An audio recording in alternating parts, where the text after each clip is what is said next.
good evening, everyone. Thanks so much for joining us here for the 18th annual Film by Bike Film Festival. I'm Aileen Cruddy. I am the founder and the festival director of Film by Bike, and we're so happy to have you guys here on YouTube joining us. We kicked everything off officially with films last night here on YouTube, and it was an awesome show. We want to remind you we've got the chat window here. So I'm going to ask you guys some questions, and I hope you guys will chime in on the chat there. Last night we kicked off with two programs modeled after what we do every year here in Portland at Film by Bike, which is two fun mixes of movies for our Friday night show. So chime in on the chat window there and let us know if you were here last night watching the show. If you don't see the chat window, you just need to modify your YouTube viewing settings so that you may be in full screen mode and not seeing it. We recommend having an extra device open so you can chime in on the chat there. Last night was great. We had some awesome guests joining us live here on the stage, and we were able to talk to Courtney Williams out of New York City, Brown Bike Girl Consulting, who specializes in diversity, equity, and inclusion within the bicycle sphere, as well as a Film by Bike juror, the co-producer of our upcoming High Viz Film Festival, and she's the People's Bike Mayor of New York City. So Courtney helped us kick off this entire festival. And we also had Kaylee Kornhauser, who is a self-described fat cyclist who absolutely kills it at bike packing and having a good time doing that. She also leads some great workshops on bike packing and getting out in the outdoors on a bike. So super awesome to have those two women joining us to kick off the entire 18th annual Film by Bike Film Festival. Carrie's joining us in on the chat. Carrie, thanks so much for being here, a stalwart volunteer. Typically, Carrie would be with us at the box office, probably, helping sell tickets and greet everyone coming into the theater. So it's so nice to see you joining us in on the chat window. And she said that it was a great night last night, and she especially appreciated the Styrofoam film, which is the still that we just ended our intro reel on. Really, really powerful film. Now, folks, the films that you're seeing here at Film by Bike, you can go out and try and find these on the internet, but good luck with that. We spend about 8 months of the year searching the internet, looking for important stories, looking for those gems of films that you may not find otherwise, or the films that didn't get the hype. I mean, we like the films that got the hype as well, but we like to look for those hidden stories that you may not discover otherwise. The filmmakers who maybe don't think of their film as a bicycle film. The stories that we think are important, exciting, creative, and that we want to share with the world. And so that's what you'll be experiencing tonight. Tonight's first program here, Bike Love, which you're settling into right now, is our program of films that really celebrate our shared passion for bikes. You know, what is it that draws us to riding a bike? Oh, for all of us, we all have our own different reasons, but there is really something special in there. So that's what this collection tonight is all about. And we're so excited to have you guys joining us. Now, so far, the festival has been going great. We started off 2 weeks ago with an online series of interviews with filmmakers from all over the world. You can search our YouTube page and look for the playlist for the 18th annual Film by Bike and look at all those great interviews and stories that we released in advance. We kicked off the entire festival with a very important conversation on diversity, equity, and inclusion within the bicycle advocacy sphere.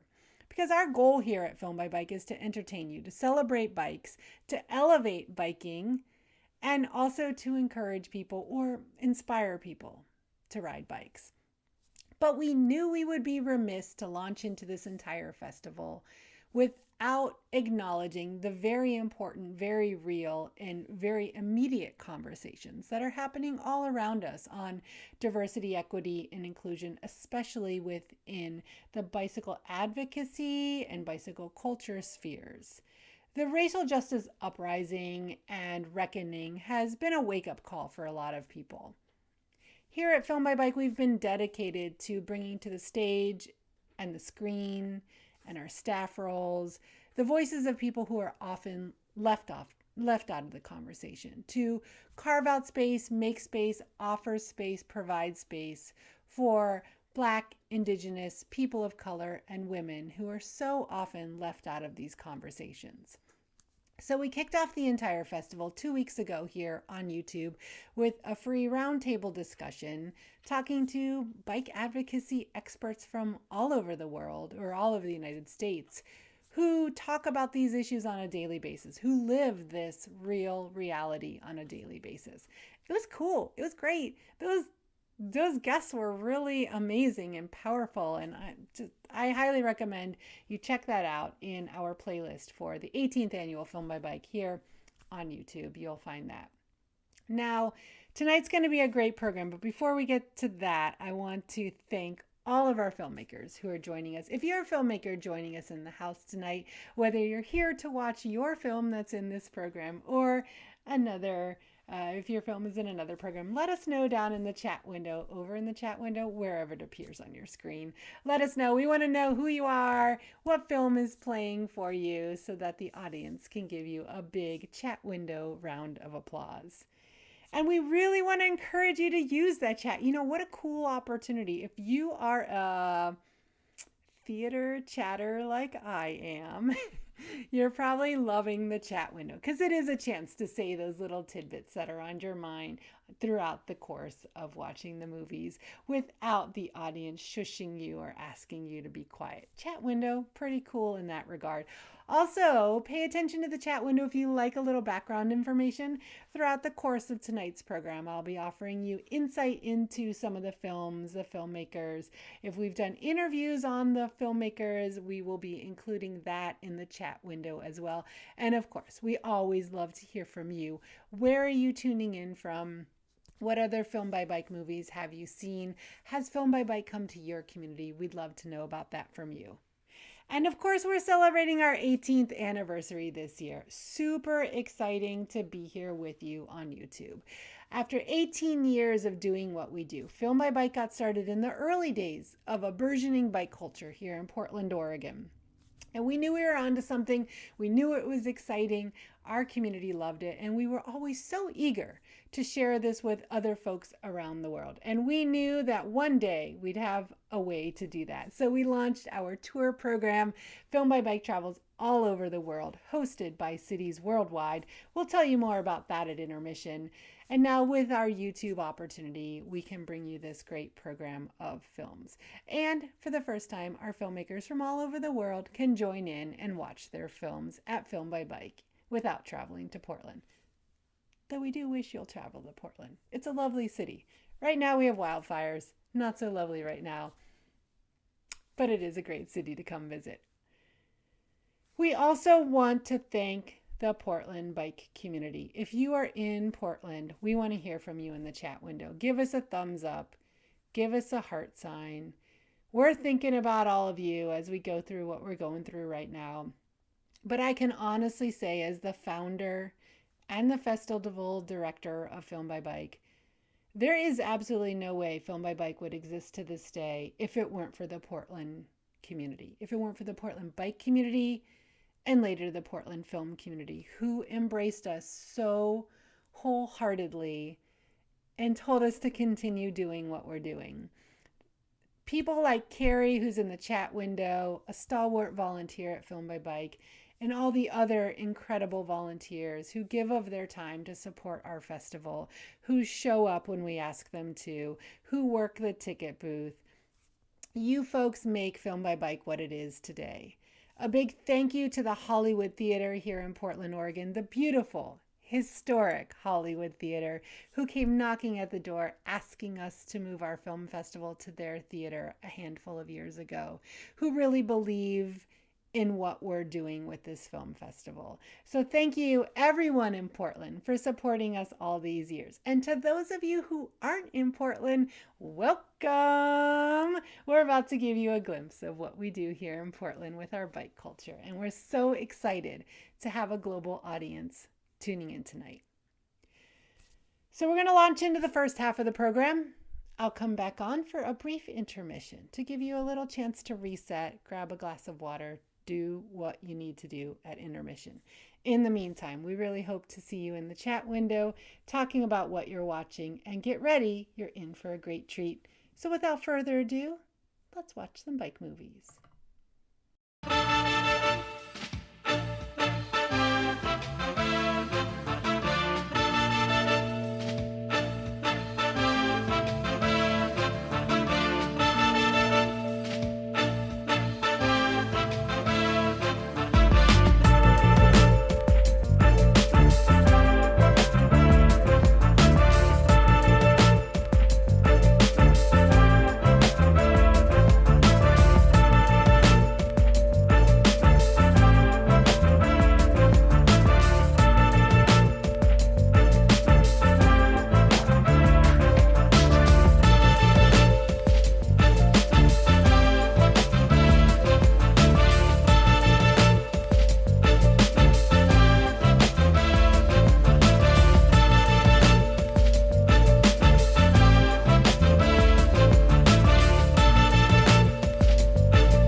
by for 2 seconds.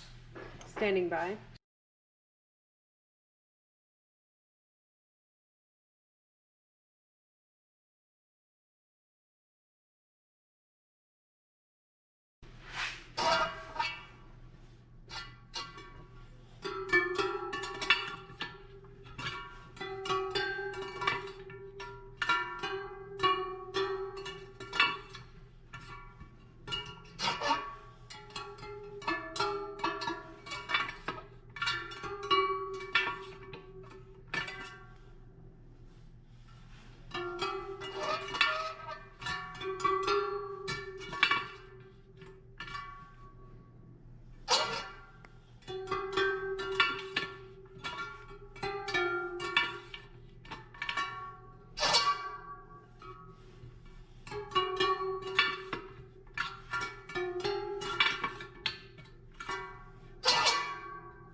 What do you think?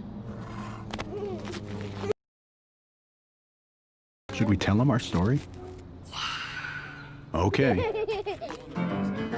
Well, it wasn't easy being the youngest. Right from the get-go, no matter how big I felt, I was just trying to keep up. Because just like you, the world was a whole lot bigger than me.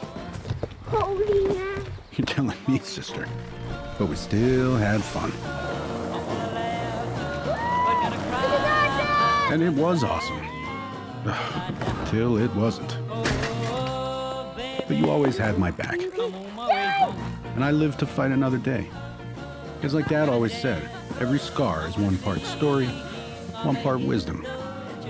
But no matter how many scars I grew, you were always one step ahead.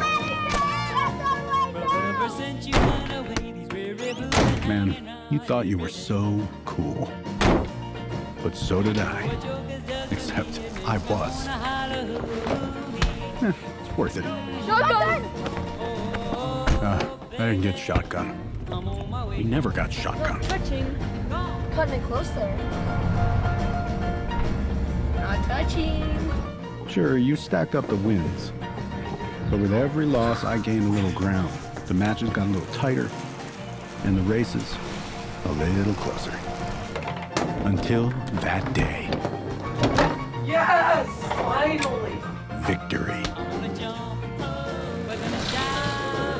Hey, you remember the dare?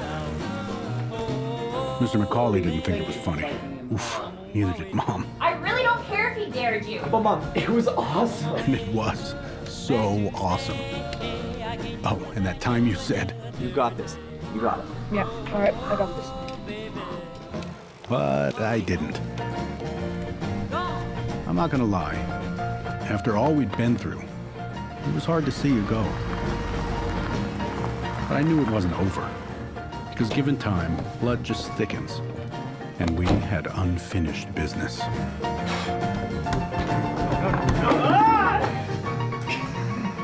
Got it. You go. No, you go, bud. Go. I'm gonna catch ya.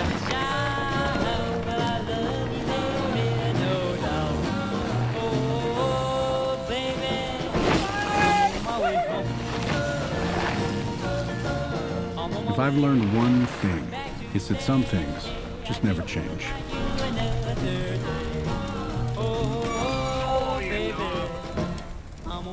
Because like brothers and sisters, bikes are awesome.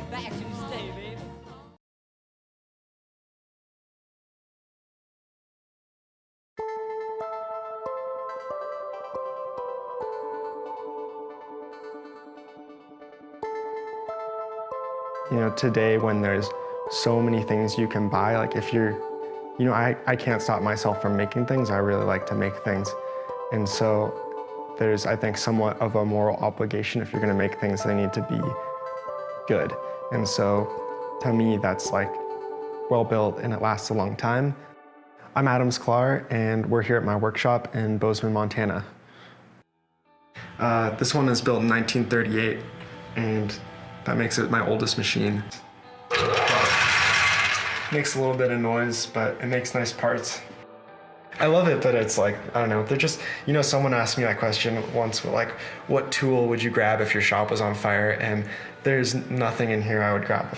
I would, like maybe my bikes, but probably my laptop, my camera, but there's so many of these things in the world that are rusting in someone's garage that you could, it's just like, no spiritual connection. So I moved to Bozeman in 2011, and I moved here for school. I went to MSU, or Montana State, for engineering school, and I've been here ever since. Well, so this is specific for this frame. So I do a different one of these drawings for every frame I build, because the chainstay length is going to vary, the wheel and tire size is going to vary. You might have different drivetrains with different, you know, numbers of chain rings or chain lines, the distance from your chain ring to the center of your frame. I used to do all these by hand, and that was fun and romantic and everything, but it's not as accurate and takes a lot of time. And it's really nice that people have invented computers for us that do so much work for us, so I can spend my time on important things. Until the 1930s, engineering schools were part of an art department at a school, you know, so that's why you look at design from that era, and it's all, you know, there's the math behind it, there's the integrity behind it, but then there's also an art to it. Like, stuff from that time looks really good too, because the people designing things were able to do both. But yeah, you know, engineering has a lot to do with design and calculation, and that stuff's really important when you're building things, but that doesn't necessarily mean that you can put it together and make it into a physical thing, which is where the craft comes in this. So the way I look at it, a lot of those engineering ideas, they're kind of in the back of my mind, and when I need to really focus on them, I can pull them out. Yeah, so a lot of people know me for my oval and curved top tubes, and that's actually something I started doing because I wanted to make the oval for how it rides. So the oval top tube, it's wider this way, which means we have a bigger moment of inertia side to side. So that basically just means it's stiffer this way, flexier up and down, which means especially on a mountain bike or any bike you're riding off-road, which is what I mostly do, you're getting, when you're hitting rocks and stuff or terrain, you have more predictable handling, but on that rough stuff, it's also able to flex up and down, which makes it more fun to ride, more comfortable. It's like the engineer in me is that it has to work well first, and then you get to make it look good. You know, that's like that's good engineering to me. So Tom Younks, who taught me to build bikes, he was a professional ski racer, and in the summers he would go coach ski racing in the Dolomites, and he was building frames then, but you know, there wasn't the internet to learn from, and he visited all these Italian frame shops, and he had stories of old guys brazing, no glasses on, just squinting, and they all had cigarettes hanging out of their mouth as they're building these frames. Italian steel, that's the stuff people romanticize over, and it sounds pretty romantic to me. Yeah, another cool thing about building frames is that I got to be part of this community of people who are making bikes, and it's a really small world, and they're all, you know, it feels like your people when you go find other people who like to hang out in garages by themselves making things, who also love to ride bikes, and that's a good starting place for a lot of relationships. These are some photos from the builders camp we did this summer, which was an event where we got a bunch of people who make bikes to come together, but mostly we were riding bikes. And I guess the common thread was just that we all make bikes. But I think this was the whole squad. We got Thomas from Horse, Cam Falconer, Chris from Squid, Curtis, Emily Squid, Nick, who was with Kitspo at the time, me, Carl Strong, who's in town, there's Tony, Nick from Horse, Colin from Mystic, Eric from Alliance. Riding around, county trails, eating wild crumb, sitting in rivers. It's a good time. I had a bunch of friends who were into riding coaster brake bikes, and I thought it'd be fun to try. So one weekend I came and dug a bunch of tubes out of the scrap bin and put it together. And it happens to have turned into one of my favorite bikes. It's just super fun, coaster brake. I'll take it to the grocery store, I'll take it on our county trails, and I probably ride it the most of any of my bikes. It's just nice to hop on and not worry about anything at all, because there's really nothing to go wrong except for not being able to stop.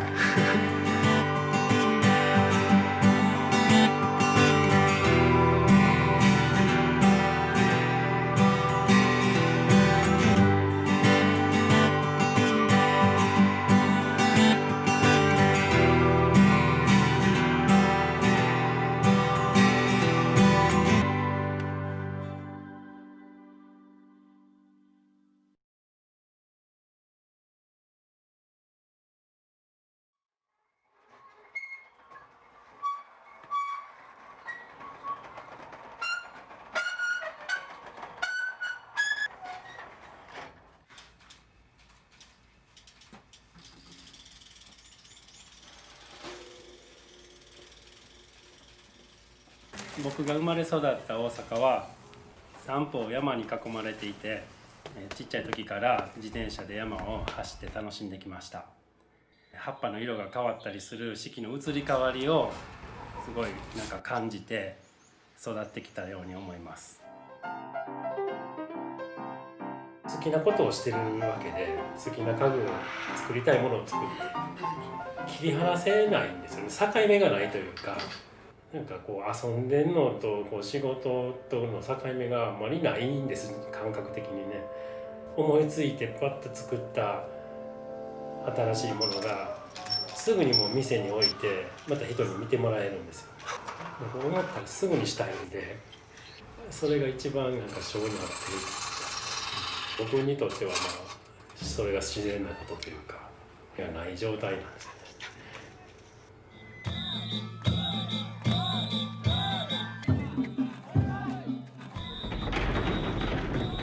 ツードフランスであったり、ジロディタリアであったり、ベルタであったり、日本以外の国で自転車のレースを取るのが私の仕事です。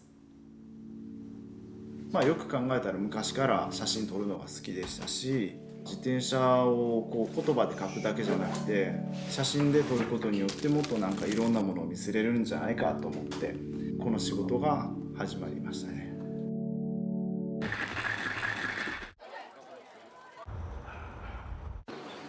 乗る場所として一番好きなのは町と山の間にある丘の地域だったりしますね。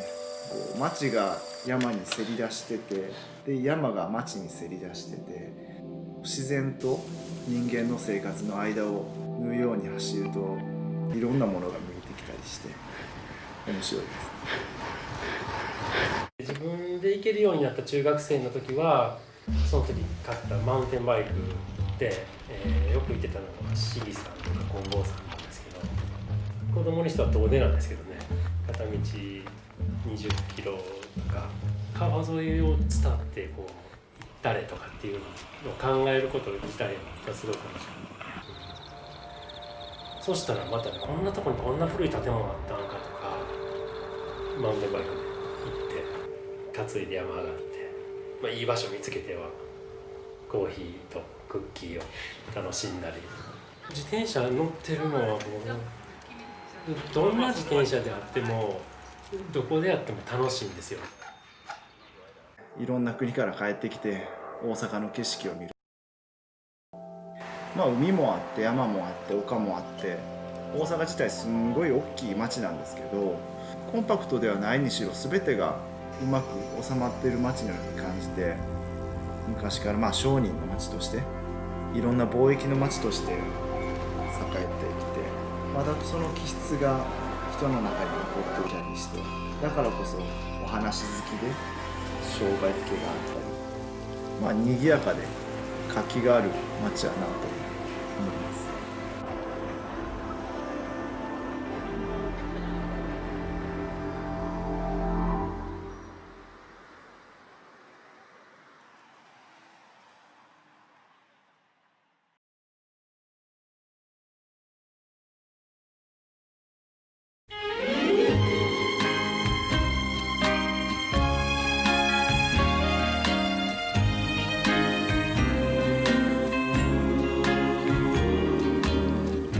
Je connais un coin de rue où l'on va jeter son cœur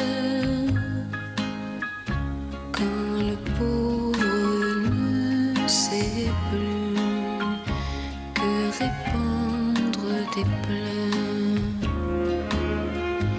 Et malheur à tous ceux-là qui n'osent pas le jeter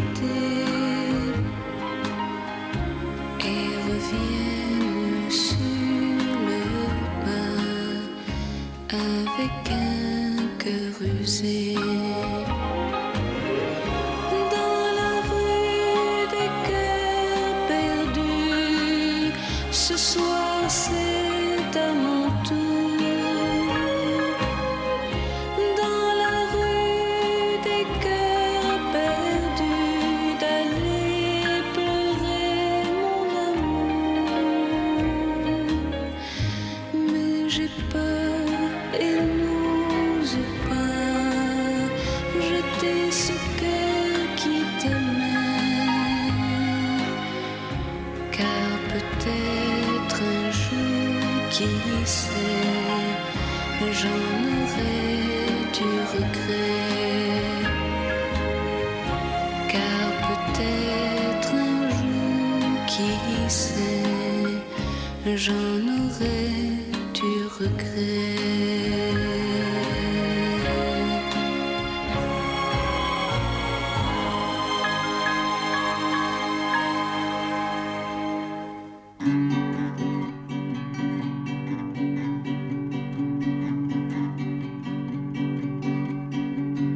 True love will find you in the end. You'll find out just who was your friend. Don't be sad, I know you will. But don't give up until true love will find you in the end. This is a promise with a catch. Only if you're looking can it find you. 'Cause true love is searching too. But how can it recognize you unless you step out into the light, the light?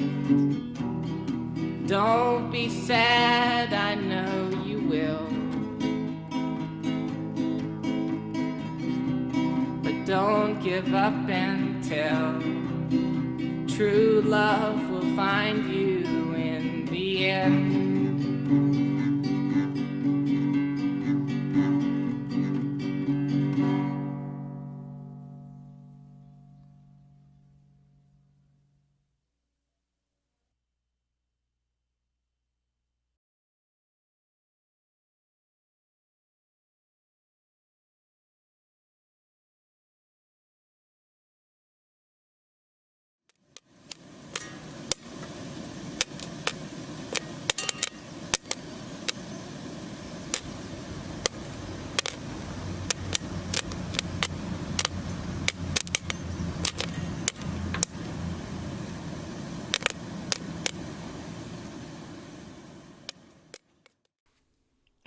my gosh, what a great collection of movies. Thanks everyone for joining us here tonight at the 18th annual Filmed by Bike for our Bike Love program, one of the most popular programs here at Filmed by Bike, celebrating our shared love of bikes. We want to thank all of our filmmakers for joining us here tonight. Harry, I see you're down there in the chat. That's awesome. If you are a filmmaker, we want to hear from you. Let us know what film you have in the festival and where you are based as a filmmaker, because this is awesome. As a virtual film festival this year, this is an opportunity from our filmmakers from all over the world to finally join in on the festivities here.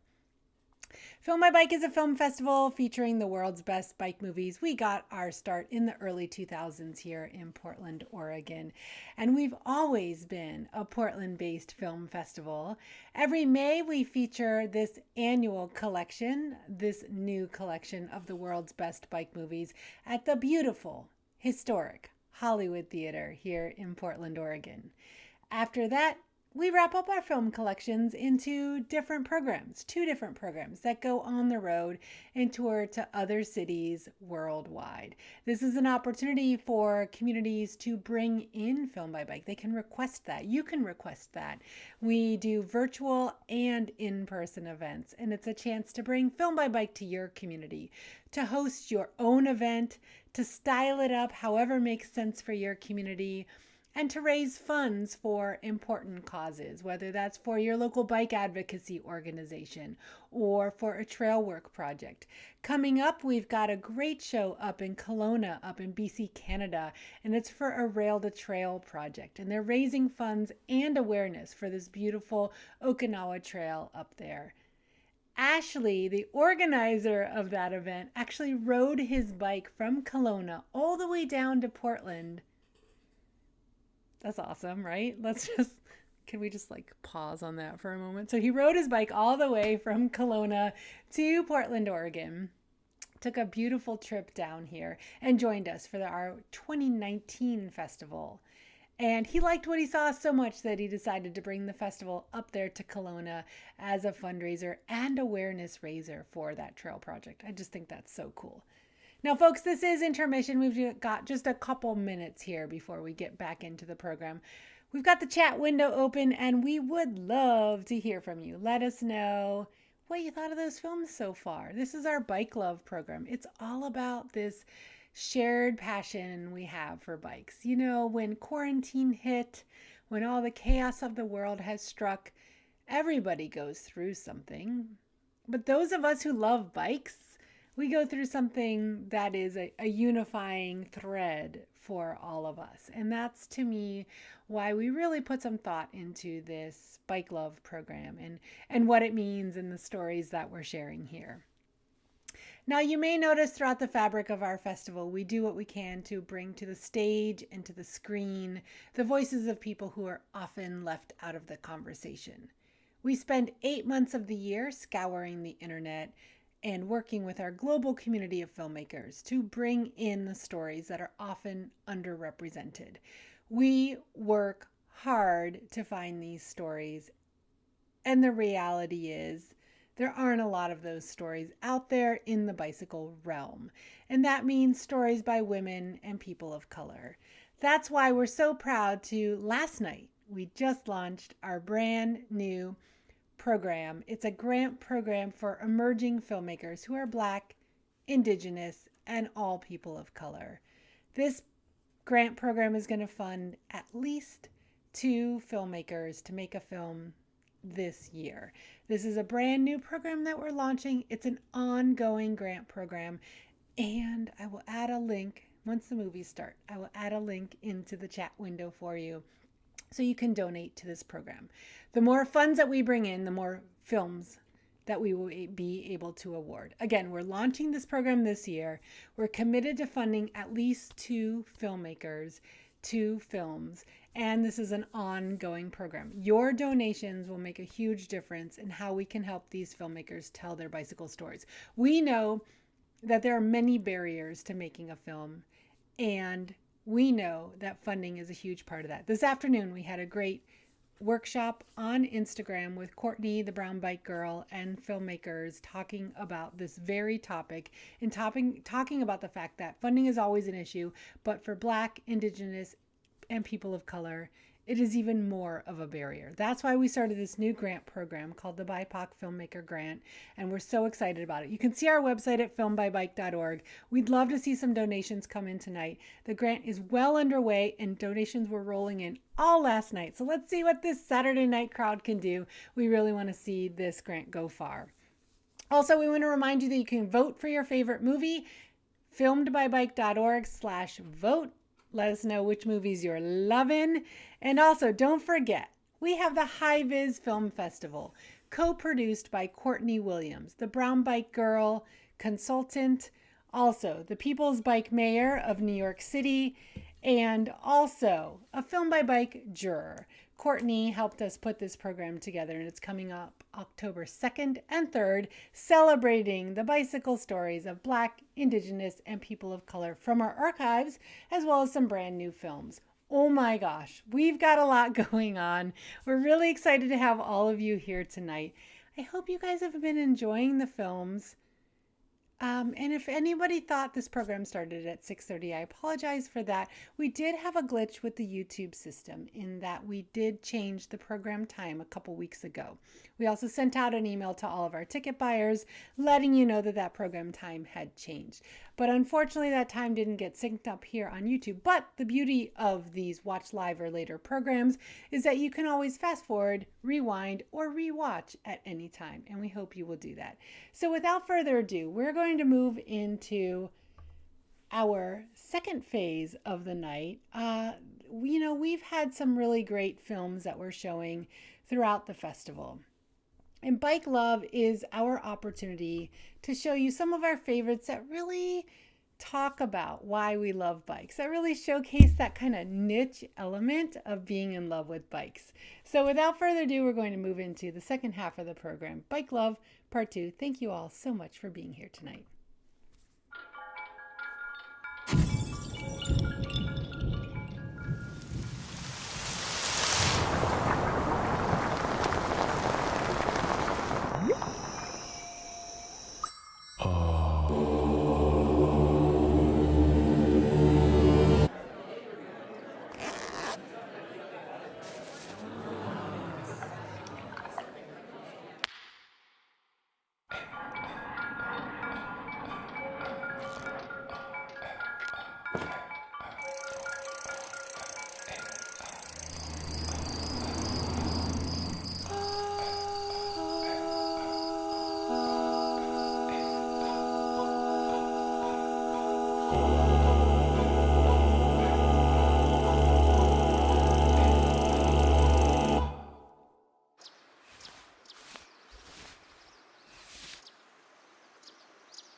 Biking in the fall is fun, but you have to be prepared. Put on our rain jackets, rain pants, and rain boots, and sometimes we wear gloves too.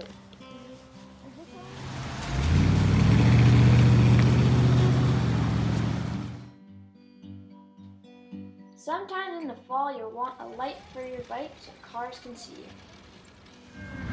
Sometimes you get cold, especially when we have to stop and wait for a train.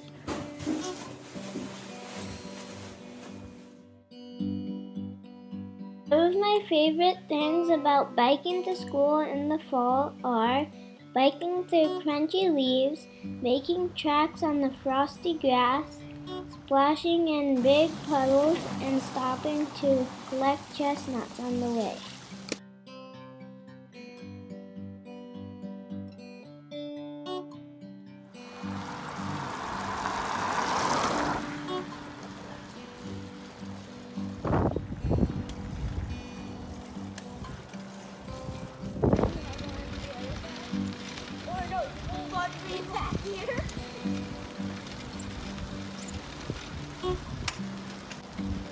Or you can move on by.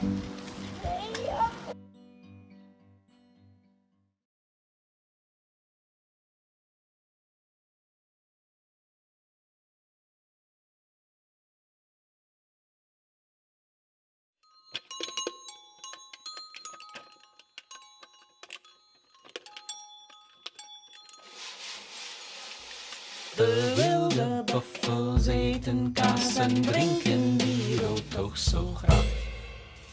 So we were sitting in Cafe Barbette to drink an Oberon during the summer, and we'd wake up the next day and we would say, why are we feeling weird in our head from just one glass of beer? I think we should go and ask them. them being the Bell's Brewery in Kalamazoo, Michigan. You should bike there. Bike and we camp along the way. And then I said, not only is it 500 miles away, but it's across a big lake. But I thought, well, let's try it anyway. So, cough. Wilde patten springen op een stalen rost. Day one began in Red Wing at 1:30 p.m. We packed all of our bags. We had tent and clothes. And then the first thing we had to do Was crossing that bridge with like trucks. And then And we with that heavy loaded bikes. unsteady with wind coming off the river. And then we were on the other side of the river, and you get the first sense that there's hills, Yeah. and you are in your lowest gear. Well, you're working really hard. You kind of think you're going to come around the curve and you're going to see the top of the hill. All you see is... Another curve higher than the one you are on. So we probably only made it 20 to 30 miles the first day, which if you think about 500 miles, isn't a good sign. Well, the next problem, where to sleep, right? Right, so we come in just at dark to Durand, Wisconsin, and you saw a woman. Yeah, an older woman watering her plants. And she had a big yard. We just asked her, can we set up our tent? There you are with your bicycles and our straw hats. We weren't threatening at all. We weren't hell angels. She No, just said, no. sure, just pick a spot. Day two, enormous pancakes. On bikes at 10. The sun was high in the sky. This is July, and so we're starting to bike in the hottest part of the day. And the wind again, I think, too. And we started to say, God, if you change the wind, we'll make you a pancake. When we God is nature. And there is no shade at all. You're just like in plain sun, staring into the distance to see the next water tower, because that meant there was a village. And then we arrived at the town of Osseo, and we'd only gone to think of a plan to escape. We need to find a town where you can rent a car or get on a train to go back. And then some people came up to us on the street, and we said, oh, we're not from Osseo. And they heard your accent, and you said, I'm from Belgium. We've got 2 Belgians in our group. What's your group? Cycle America. But what's Cycle America? Oh, Cycle America helps you dip your rear tire of your bicycle in the Pacific Ocean, bike all the way across the United States. And ended up with their front wheel in the Atlantic. Right. Yeah. They say if you want to come and camp with us, you can set up your tent. And if you want, you can bike with us tomorrow and eat lunch with us. If you make it. De wilde buffels voelen zich goed en ze hebben de kriebels in hun bloed. Day 3, waking up with Cycle America. We want lunch. Made 42 miles by noon. Cycle America was like Superman for us. They basically structured our day for us where you get up really early. They woke up at 6. Like the bigger part of your day, and the coolest part of the day. Take out the whole afternoon when it's hottest under a nice shady tree. Yeah, siesta.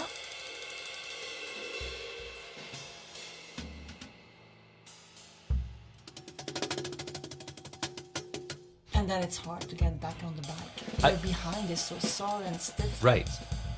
But also we forgot to mention the yellow arrows. Cycle America put the yellow arrows on the pavement. They charted off the best course The best possible. and the most beautiful. Waar heuvels worden hoge bergen, volgen ze de gele pijlen. So that would be the song that we're making up. It actually is an oral history. It's an oral of history, what sure. happened. Later in the day, we arrive in Pittsville, Wisconsin, and I think it's Bud Engelman is the first one we asked. Yeah, the people in Wisconsin who are very inviting. And I think it's also the bicycles are sympathetic. We were beautiful. In our ignorance. It's true. And we had a great evening. We had a at very the nice evening. campfire, drinking the beers. That's our first experience of the frosty mugs. What you would call water beer. Yeah, That but does- I started to appreciate the water beers on our trip. Yeah. It started to seem like we were getting blessed. God has put the wind at our back, so we're definitely owing a pancake at this point. Day 4. Wake up at Bud's, Apple Flop, Cherry Flop, Dying Animal, Cranberry Bogs. De wilde buffels gaan recht door regen, wind en zonneschijn. And we were like singing our song, and all of a sudden There was a animal. poor little possum. But he was on his back legs and his mouth was open. Right. And the blood was dripping like in slow motion. Right, and he was dying. You just go through the basic elements. The wind, the smell, the sun. Clouds were coming over, and it was clear that it was going to rain. And we wanted to get to a town called Wapaka. I felt like I was on a motorcycle. I Exactly. was like zooming and I was laying in the curves like, you know, wham, wham, wham. Because the storm was coming from behind us, and there was wind blowing us. And then we went in to find a motel for the night. And then as soon as we checked in, it started raining. it just poured rain for hour after hour. That shower, I can't believe how good that shower felt. It's true. How you appreciate that people invented a shower. Day 5, the moment we were leaving, the rain stopped. And we were following the storm that had overtaken us the day before. De wilde buffel staan vroeg op om 's morgens 40 mijl te gaan. But also by this point, because you're in the sun, you can't protect yourself. You have a little hat and you have sunscreen on you. Like I had blisters on my butt and blisters on my hand and my whole face was burnt. And you were wearing socks on your hands, and you bought kind of a huge diaper. And a little bird was like picking with his beak my hair and pulling it out of my head to make his nest. So we come to a little town called Brillion. The woman, But she was so nervous. because her husband, he'd actually had his second heart attack. And she had a little blonde boy, and we just set up in the backyard, and she brought us some breakfast cereal She was for the just morning. so sweet. She thought, well, I have my sick husband there, but now I have those 2 people in the yard. Day 6. Find yellow arrows on Humpty Dumpty Road. Follow to ferry. Buy last tickets to boat. We got very, very lucky. It has I to can't be. believe how lucky we were. So when we come off the ferry, it was winding, but not too hilly. Yeah, and the light was so beautiful. Right. And Zoom south, the sun goes down to Pentwater. Sat on stones at end of pier, looked at lake. Day 7, south again. Bought cherries and kiwis, asparagus fields, wind behind. And then we come to a Muskegon, and there's lots of glass on the street. And that's where I had a flat tire. we didn't have any repair. No, you're biking 500 miles. Nothing You at all. don't bring a spare tube along. That's how naive we were. And then these 2 people came up and helped me patch the tube. And then they noticed all the luggage on our bikes. She said, why didn't you guys just put up your tent in my yard? That's how it went. We didn't even have to ask anymore. We were invited. Day 8, breakfast with Mary. She gives us maps. Maps. It must Maps. be maps. Fietsen hier en fietsen daar, fietsen, fietsen door Wisconsin, fietsen oost en fietsen west, fietsen, fietsen Kalamazoo. And by the time we got to town, it was just at dark. And we stopped for making a photograph with the... Kalamazoo city limit sign, and then this guy with a long beard was attracted to us. and especially to you. It seemed like I was Jesus Christ to him. And then we went into the town, and then we would ask people in a park to find an hotel. They just all seemed like the guy that we first encountered with the beard, and I thought it was like our state of mind. That Right. we were just so tired. But it turned out in Kalamazoo they just put all of the schizophrenics into the city parks. So That we find out the day afterwards. day 9, all we have left to do is Go to the Oberon Brewery. They were going to be impressed from what we did. well, my sense is we would go into the Bell's Brewery and we would tell them our story. And they would bathe us in Oberon beer. They'd let us swim in the vats and drink it while we were swimming. That's what we expect. But it turned out that the brewery was in the process of being moved. Yeah. And so they said they weren't were not brewing any beer. there anymore. And I said, you know, I can smell. They are brewing beer. Let's follow our nose. And we ended up across the street in another little place which was called the Kraft Brown.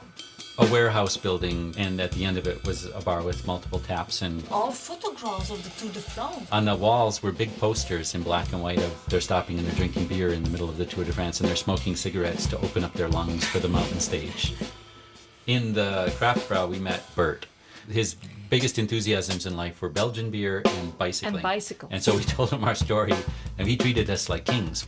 And Then so he started asking us about the saddles that were shining because you had to rig them so much. And we were like, I don't know, we just have like a soft one. well, that- Bert was serious about bikes. but he gave us his prize bottle of barley wine. And bird in the hand, that beer was just so good. It turns out that the Oberon was just guiding us to the location of Craft Brau. There's somebody who had the soul in bikes and beers. Exactly, but that's where we really were intended to end up. We were blessed in terms of the people that we met. If it had been a little less lucky, it would be a different sort of story. Because it would be a thriller. Right. Oh, that was fun.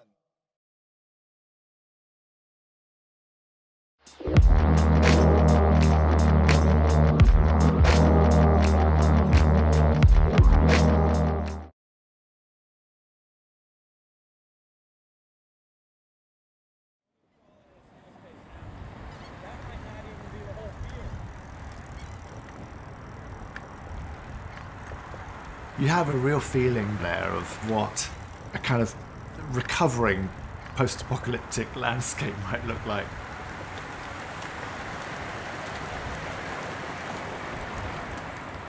It was New York's main airport for about 8 years, in the 30s, until LaGuardia was established.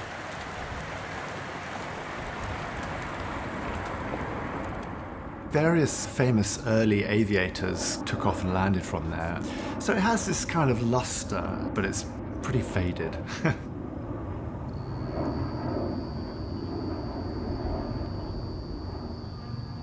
Flood Bennett Field.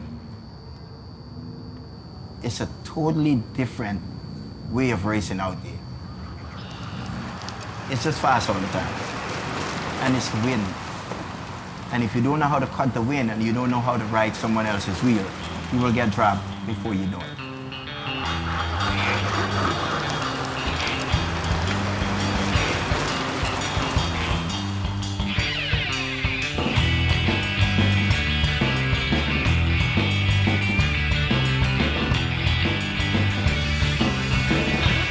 It takes no prisoners. Everyone who's ever raced there says the same thing. That was brutal. This is a Thursday night series, your time. Thursday is run by Horace Burroughs. The races never start on time. There's always like a long line of people like trying to sign in and register 10 minutes after the race was supposed to start. But nobody minds, and you finish in the dark, and if the race is a bit shorter, you know, who cares? Horace is just one of the great personalities in New York cycle sport. Let's see who's going to pick up this sprint. You see Big Willie is in the front there. Willie looked like he's going to bring it. No, but it seems like James Joseph take the inside of this and he is gone. Who's on James Joseph wheel? It's my man Chris Lawton. He's coming in the outside. He's trying to challenge James Joseph. And this Big Willie Baton, Willie's not even getting off his bike. Look at that. Good job, boys. Good job. Excellent races. I don't remember exactly how I got my first bike in Guyana, but I know it had to be some way hard because we didn't grow up rich. We grew up very poor, my brothers and I. We came to the US when we was about 14 plus. My mom struggled, you know, she really struggled as a school teacher to put us through school and, you know, make sure we get a good education, you know, we don't go on the wrong path. She couldn't take that money of putting food on the table for us to start back racing because racing is a very expensive sport. My brothers and I, we always say that once things started going well with us, and one of us started working and we started doing good again, we will start back racing. And that's what we did. Go down.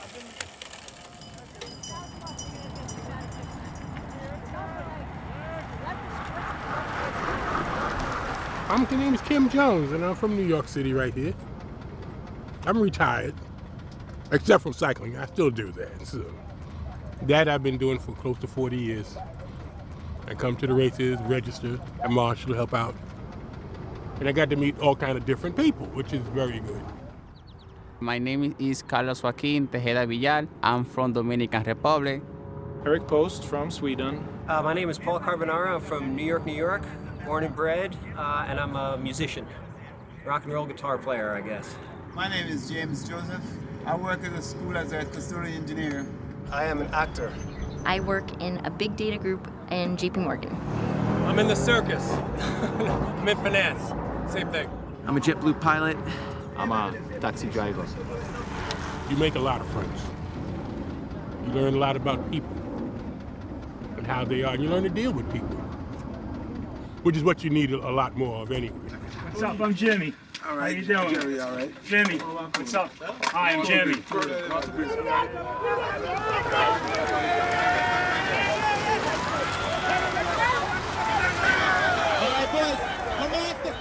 It takes me at least about 9 or 10 years to get back into racing. My wife, she turned to me, she went, you always talk about racing, why don't you go and get a bike and start a back racing? And that's what I did. Yep. Back then, we all know that there was a lot of racism. And getting into cycling, it always seems like it wasn't a sport that we was actually supposed to be involved in. But we take it on ourselves to be there anyway. So. You see the back foot, the back at fifth. Oberman got at the front already. I never really take it serious. If I had ever take those stuff serious and take it personal, I would have never been racing today. You can't let 1 or 2 bad apples, you know, spoil the whole broth. I never really had much problems in the city. As cyclists, once you started knowing each other and we started riding together, I guess you build a relationship with those guys. Long time no see. He's not really white. I guess I thought I was the only white guy. Don't let him fool you. The Burroughs brothers and James Joseph, they carry a culture with them wherever they go that is magnetic. All right, 1, 2, 3, here we go. We're all done here. You know, we all want to be there. We all want to be around it. They're bike poets, if you will. They are really connoisseurs of the sport. Have a safe race, guys. Have a safe race. In Guyana, guys used to come from different villages to race us. We used to sprint for money because we had to get money to buy bikes. So it looks like they want to do first and second. Paul Burroughs coming in. Jermaine Burroughs second. Oh, man. You know, I was pretty fast, but Johan was way faster than I was. My name is Johan Burroughs. I'm the oldest of the Burroughs brothers. We own restaurants, you know, but racing is my #1 passion. Even though I'm one of the old guys, you know, this is what I love to do. So I would say it's my #1 job, even though I'm not getting paid to do it. It's something to keep me young and keep that fire burning.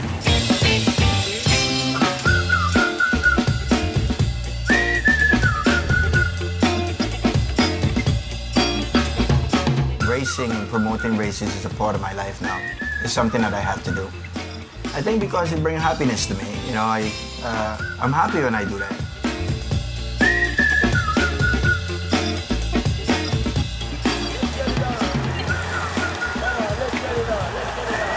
Yeah, man, this is where I come every week because I don't want to hang around the guys because I'll come to watch some race. So I want to see everything. I don't want to waste no time and don't skip out on none while they're talking and missing out on something. So to enjoy the race. And this is my era that I enjoy my race. Come on, get it. Come on, Ricky. Get up on that. Come on, Rick. Get up on that. All right. Yeah, please.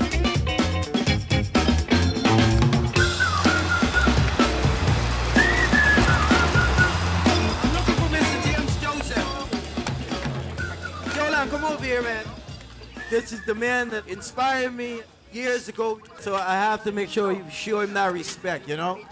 All you youngsters that he's been beaten up at the line, he is 60 years old today. And this is no joke, 60 years old today, and still beating up you guys at the line. So this is for James. You know, we want to sing happy birthday really quick for him, man. You guys ready? On the count to 3. 1, 2, 3. Happy birthday to you. Happy birthday to you. Happy birthday to Mr. Joseph. Happy birthday to you. Respect to James, man, all the time, James.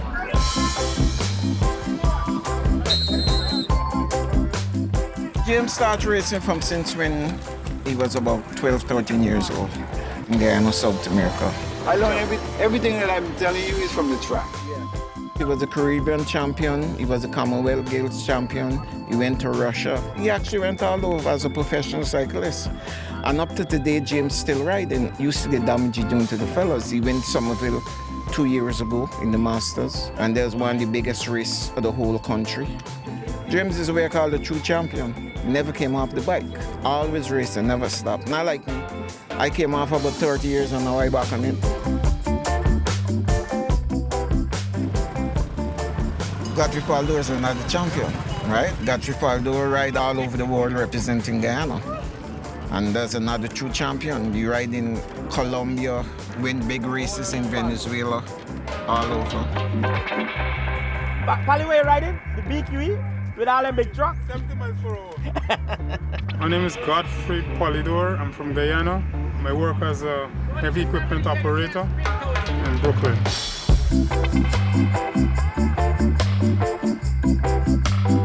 Now we're gonna start seeing some action really soon. So let's see what's gonna happen with these kicks. Let's see if they're gonna have a little foot fight out there. And this is exactly what I'm talking about. Look at that kid. That kid is coming around the turn by himself. Let's give it up for this kid. That kid knows how to sprint because this kid rides the track. And he is pretty fast. Look at the speed that he is coming with. Give this kid nothing but a standing ovation. He got nothing but steam, I'm telling you, man. Give it up for this kid, bro.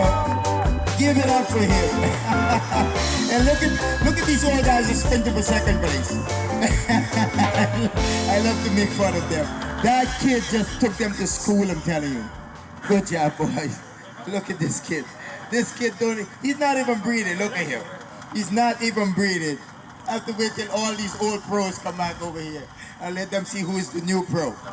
Look, this kid right here is officially on my team. I'm telling you. You know how old this kid is? This kid is 14 years old. 14 years old, he just take you guys to school. I'm looking forward to seeing this kid in the Tour de France. They're taking over. We get it. They're taking over. Youth is kid. We got you. You're better looking. You're lighter weight. You got no gray hair. Still have sex with young women. We're washed up, dude. Don't worry. Good ride, though. Good ride, kid. Keep it up. My name's Dylan Bibick. I'm from Toronto area, and for a living I cut grass and win bike races.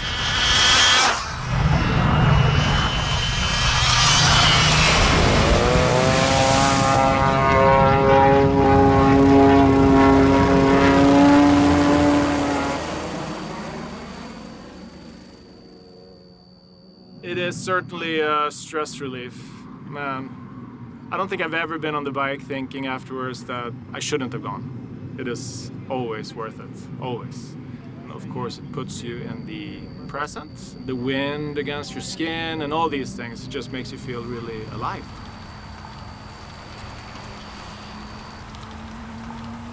And the sprint is started. Let's see who's gonna pick up this sprint right now. And it's Big Willie is on the inside. And it's Big Willie and it's Miko. It's Miko and it's Willie. And it's Miko and it's Willie and it's Miko is gonna take him at the line. Good job, boys. Good job. Watermelon! It seems like it was a really, really hard race tonight, boys. Good job.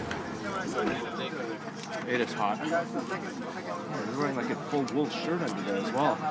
Who does? I do. Yeah, I know. You're like the hairiest man in New York City cycling. I'm Middle Eastern, that's why. Third or fourth? He's third. Third? Thank you, Horace. No problem. One. Thank you. Horace, how much are we going to pay? 5. I'll catch up. I do love the ride back because it's just after sundown usually, or you've still got some light in the sky. You've got a lot of leftover adrenaline or endorphins going around your system. So you always feel a little high and buzzed and euphoric.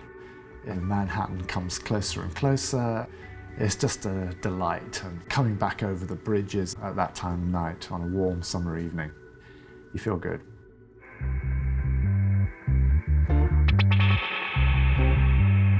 We got a group of guys, right, in the back here, And this look like it's a nice afternoon ride. This is the old fellas ride. All right, guys. I will join you guys in a little bit as soon as I give the mic up. This is the old boys ride. This is like me. That's what I do.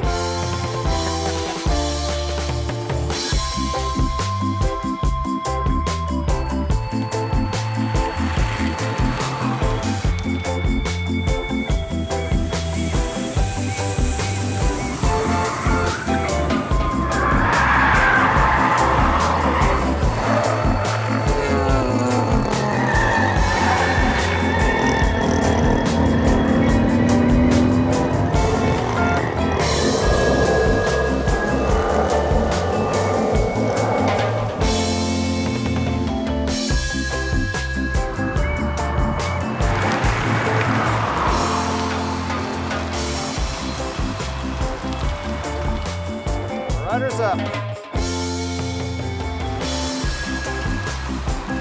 This is the fight for the fittest, I'm telling you. 1 lap to go, boys. 1 lap to go. 1 lap to go, boys. 1 lap to go. 1 lap to go. 1 lap to go. 1 lap to go. This way. You look at my fellow cyclists out there. Look at their face.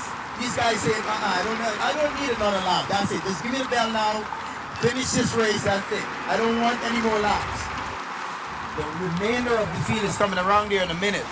All right, so there's our little group right here. Guys, remember, this is all bragging rights. All bragging rights. Let's see what's good. Oh, man, we had a crash. Call them. Hey, call Kathy. It's my watch. Kathy's a nurse. Call Kathy real quick. Run back and call Kathy. Paul, we need to clean his hair with some water. We need to get a rag. Get a rag out to the water. Don't move. All right, guys, let them come on this side, guys.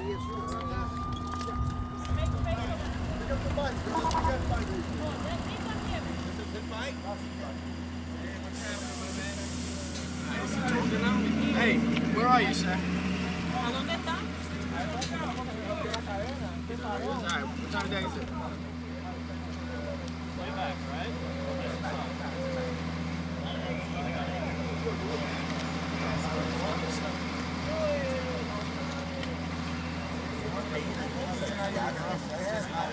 It's not the right way to pick him up. That's the thing. What I'm asking, the simple question I'm asking, do you have a board that you put slide onto him and just, roll him over the board? He's like, no, we don't have anything. Just move away. We got this. Just come on now. You're not dealing with pigs. You're going to the county. Which is good. If something extra happened to him, I'm going to hold him accountable for that. Seriously speaking. Everyone knows that about Horace. He kind of considers the cycling community his family, and it's family first.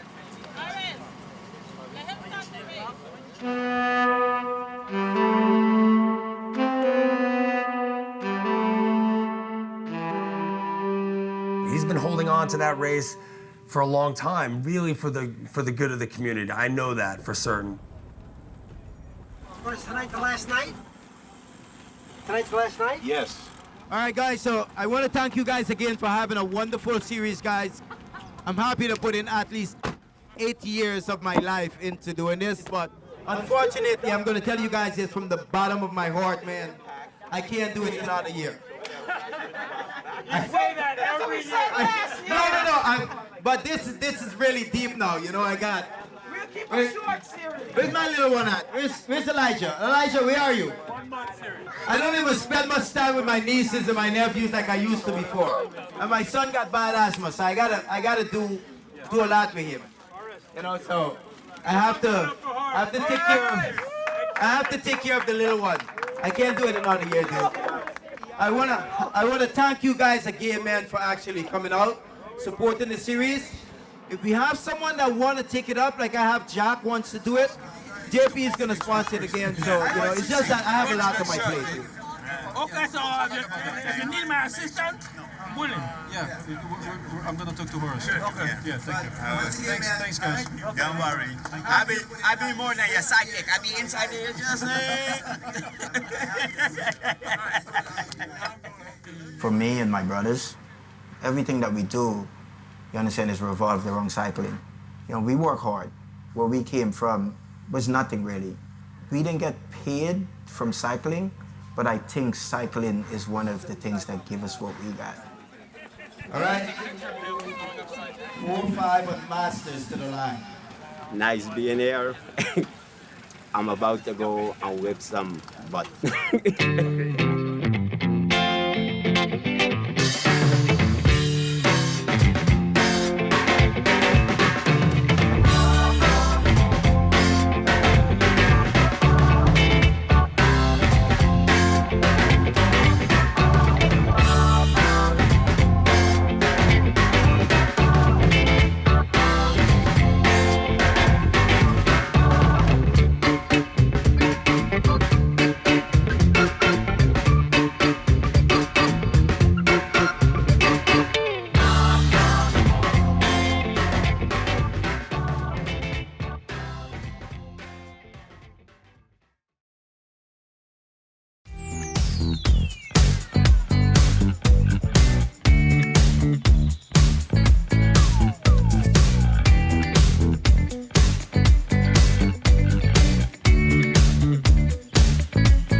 You should have been downtown. The people are rising. We thought it was a lockdown. They opened the fire. Them bullets was flying. Who said it was a lockdown? Goddamn lie. Oh my, time heals all, but you out of time now. Judge gotta watch us from the clock tower. Little tear gas cleared the whole place out. I'll be back with the hazmat for the next round. We was trying to protest and the fires broke out. Look out for the secret agents, they be planted in the crowd. Said it's civil unrest, but you sleep so sound like you don't hear the screams when we catching beat down. Staying quiet when they killing, but you speak loud when we ride. Got opinions coming from a place of privilege. Sicker than the COVID, how they did them on the ground. Speaking of the COVID, is it still going around? Won't you tell me about the looting? What's that really all about? Cause they throw away black lives like paper towels plus unemployment rate. What, 40 million now? Killed a man in broad day, might never see a trial. We just wanna break chains like slaves in the south. Started in the north end, but we in the downtown. Riot cops try to block, now we got a showdown. Down.